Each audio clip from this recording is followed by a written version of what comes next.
Երբ Կրեմլը խոսում է հզոր առաջխաղացումից և պատմական հաղթանակից, եկեք նայենք փաստերին։ 2022 թվականի վերջից մինչև 2025 թվականի այսօրը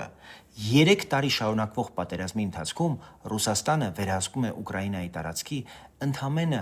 1%-ին, մոտ 1%-ին։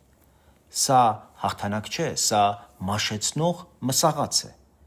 Եվ հիմա գինը։ Այս տարվա ընթացքում ռուսական բանակը տվել է իր ամենածանր կորուստները՝ շուրջ 400,000 մարդ։ Սա պարզապես պատերազմ չէ, սա մարդու կյանքը մսաղացի հումք վերածելու պետական մեքենա է։ Սա այն համակարգն է, որը սեփական ժողովրդին տեսնում է ոչ թե որպես քաղաքացի, այլ որպես վերականգնվող պաշար։ Ահա Կրեմլի դեմքը։ Մի քանի կիլոմետրի համար 100,000-ավոր ճակատագրեր, հազարավոր ընտանիքներ, սերունդների կոտրված կյանքեր։ Երբ պետությունը չի խնայում իր զինվորին, վաղը չի խնայի ոչ ոքի, եւ հենց սա է ամենամեծ սպառնալիքը ոչ միայն Ուկրաինայի, այլ բոլոր այն երկրների համար, այդ թվում Հայաստանի, ովքեր ուզում են ապրել ազատ, արժանապատիվ եւ անվտանգ։